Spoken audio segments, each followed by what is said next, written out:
Welcome back to the show. We have a great one lined up for you today. We got the president of Ripple and so much more. Somebody roll that beautiful intro.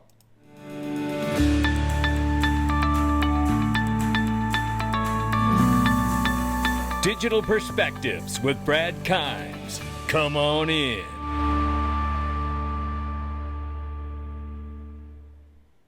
Welcome back to the show. You can follow us on Twitter, YouTube, and digperspectives.com for exclusive content. Right now, $2.39 trillion market cap for crypto. The market is up 0.5%.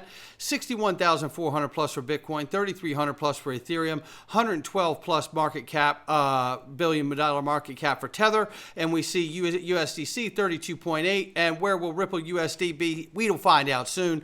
I'm wondering if we're going to see Ripple's the real USD stablecoin launched in just another 4 or 5 days here when the MiCA regulations go live in the EU. I'm guessing. I'm speculating. I just think it would be a great moment and an opportunity to release that stablecoin. But we don't know when it'll be. But I think that would be a great window. Let's just go ahead and make it a thing. You know what I mean?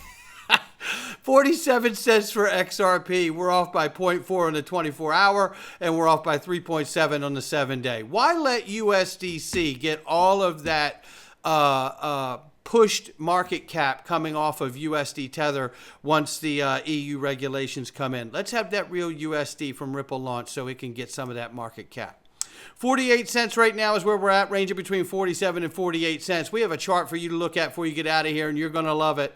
And I want to tell you about this right now because this is linked to where you can get the best private equity in the world. But I want to tell you about this company in particular, because normally I'd be telling you about Circle and Ripple and other products that are out here. But guess what? They're sold out. Cerebras, sold out. I tell you this stuff sells out. Well, this is still available, and it's Anthropic. And if you invest in an Anthropic, this is what you're getting, essentially. Anthropic is an AI safety and research company, and they build reliable and interpretable and steerable AI systems. And they're doing it working on, in a manner of respect of a constitutional style AI. So it would be helpful and harmless. That's the goal here. And listen, they have a $3 billion deal with Google Cloud.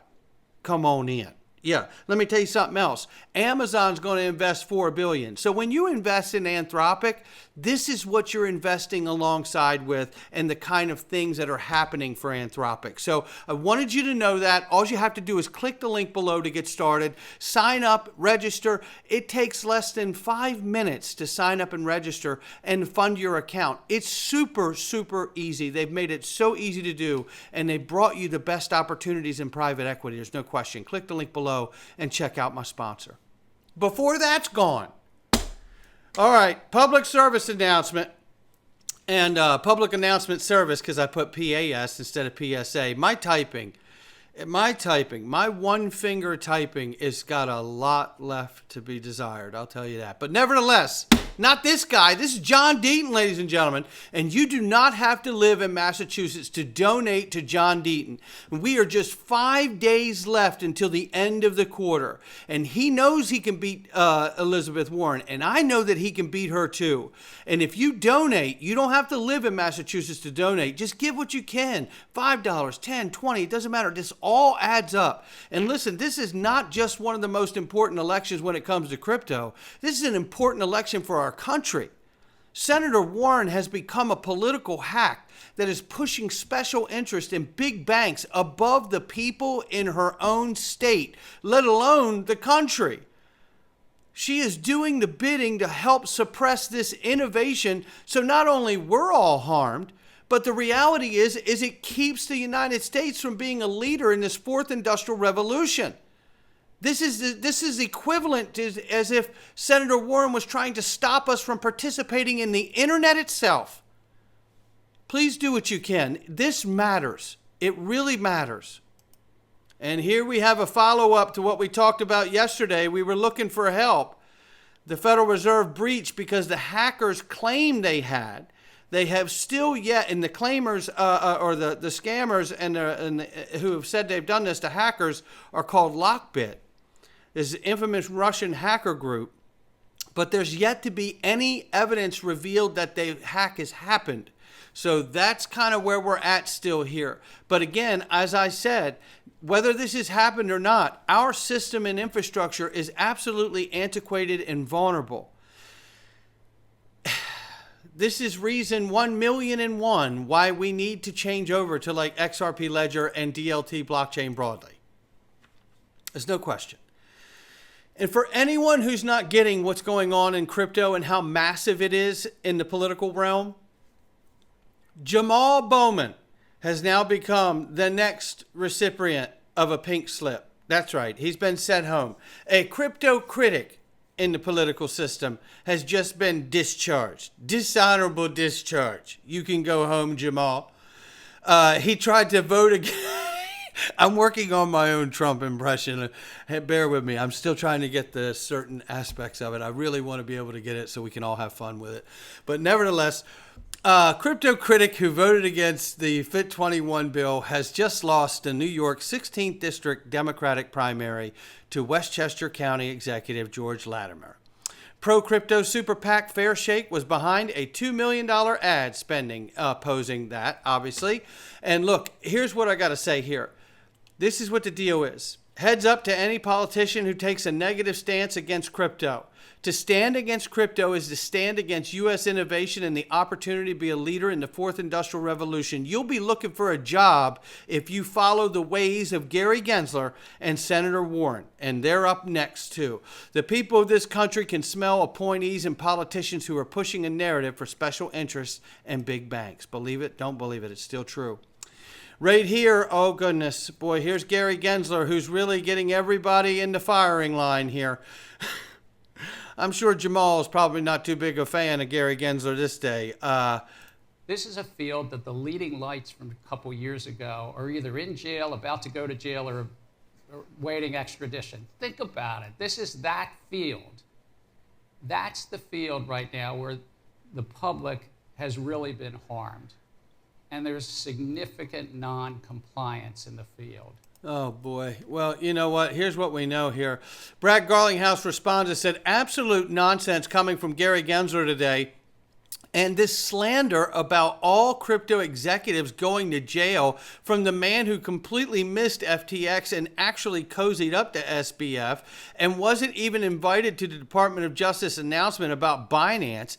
If he was really working for the American people, as he says, he would have been fired a long time ago. Gensler will cause Biden to lose the election. Spot on right there. And all I got to say is Brad's dropping truth bombs because Gary Gensler met with SBF on more than one occasion. And could it be that SBF was the second Democrat donor that gave Gary Gensler that bad eyesight? Or was it just good old-fashioned incompetence? Neither one of those are great choices, but it's one or the other. I'll let Gary answer. The problem is, Gary Gensler is the sole reason those bad actors got away with it all. The solution is to fire Gary Gensler and Joseph Biden and the complete administration here. Don't believe that. It's still true. Really makes me wonder if Ripple and the real USD launched with the timing of MiCA regs in the EU could be just 4 days away. I don't know if it is or not. I'm trying to will it into existence. I don't want to see, and God bless Jeremy Allaire and USDC, but I love competition. And I think it's wonderful out here to see this in business and innovation.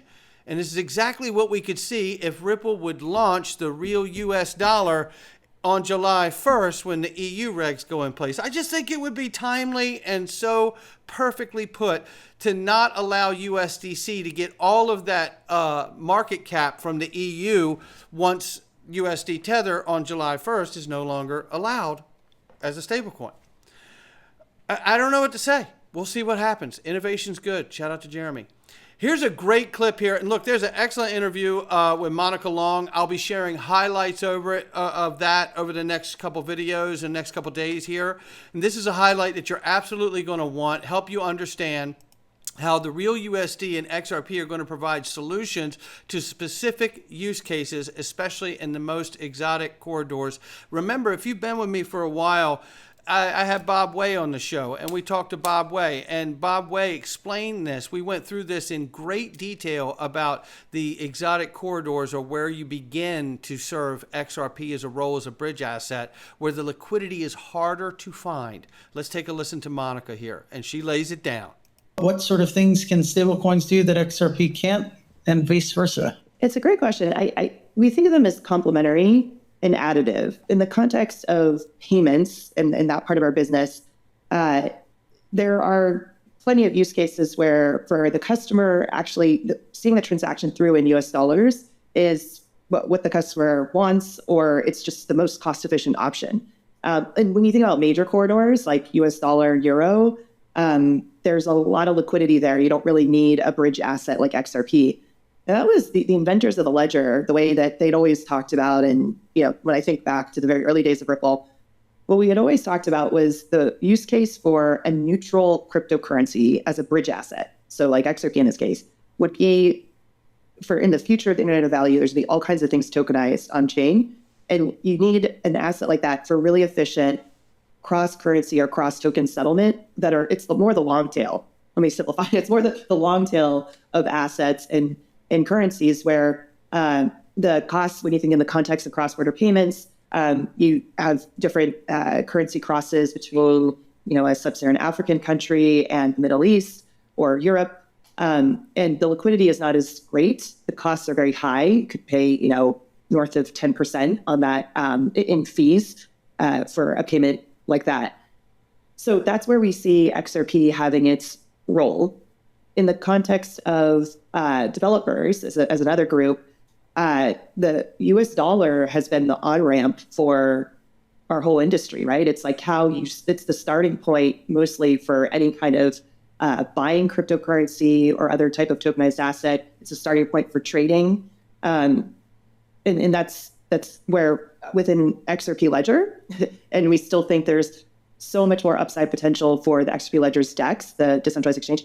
There needs to be high quality stable coins available on that exchange for it to be more useful for all types of developers. And we've been more focused on DeFi. So you think about DeFi, USD stables are the key starting ingredient. All right, key starting ingredient. Keep listening. Now let's listen to this. You're gonna love this. You're going to love this. The popular corridors. A lot of flows in Asia Pac, like Singapore, Europe, Australia.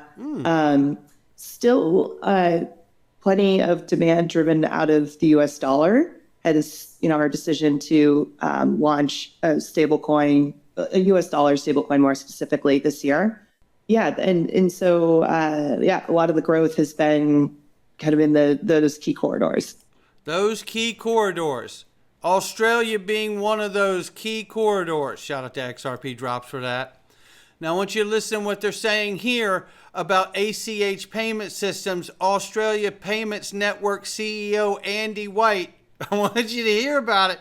$15 trillion moved over to real-time settlement systems from now until 2030. And then Australia can shut down the ACH system. The same place that they have a huge presence with Ripple in Australia. Come on in. What's next for your real-time payment system? Andy, what's next for you in Australia? Well, so I'm at risk with Margaret here, but I've done this with Jane Larimer for Natcha, so I'm confident. For us, it is this discussion about, do you continue to have an ACH system? And that's not, tomorrow. Yeah. So we've put a target date out that says we could potentially close down the ACH system in 2030. Now that, if you did my maths earlier, that involves a transition of about $15 trillion worth of payments from ACH to real time. I completely agree with Margaret that you've got to see the value for those payments in moving across and for those use cases. And but we've deliberately put that data out to start that discussion, and particularly with large corporate users, large government users. I think that is important. It's also important then about the capabilities of the modern payment systems in terms of their reach. We're about 90% of accounts in Australia, so there's a remaining 10%. There's questions about capacity when you get to those volumes, resilience, ISO 28222 harmonization becomes important because you've got the cross-border piece in there as well. And crucially, we think the risk to that timeline and the discussion that we want to have is around bulk payments. So things like payroll, large government payments, where the value isn't necessarily the real-time element. The value is the 24/7/365, or it's the data. But let's start having that discussion, because if you don't, the danger is banks are continuing to invest and where the cost of legacy infrastructure, you're not really adding to the productivity and growth of the economy. So I think it's about having that discussion and moving towards that now. There you have it right there. $15 trillion moved over by 2030. Now, if they started today and you broke it down as an average, that's $3.75 trillion per year for the next 4 years.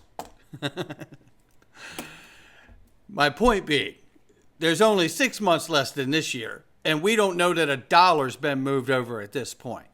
So, the longer they push that, right, the more money will be switching over in a more drastic fashion as the window begins to tighten between now and 2030. That's the point. And speaking of trillions of dollars, Egg Rag Crypto right here is the original OG, ladies and gentlemen. Good God Almighty. This is an inverse chart. In other words, it's upside down, and it's not going down. You look at the prices over here, you can see, right? Projections 2025, we could see a $1.7 trillion XRP market cap.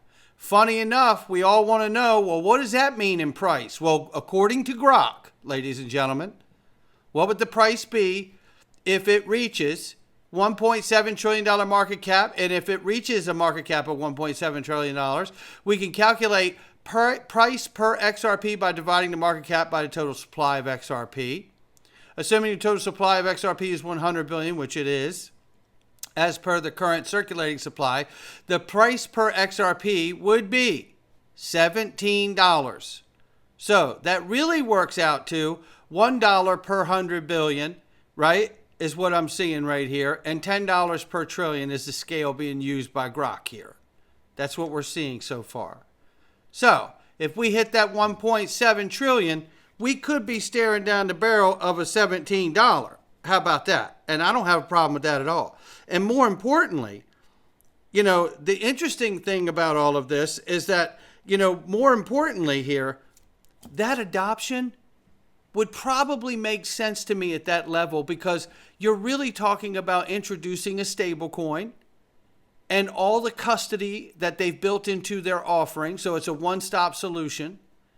I don't see this as being outrageous at all. And I have to wonder, if we have a $1.7 trillion market cap sometime in 2025, what's Bitcoin look like? Is it still number one on the chart or number two? Not financial advice from me or anyone else. It's just my digital perspectives. Guys, we're going into the Freedom Zone, and today we're going to talk about how wars really got started, and you're going to love the answer. Not financial advice from me or anyone else. All you got to do is go to digitalperspectives.com, click the Freedom Zone right here, and come on in. All right, welcome back. We're going to break the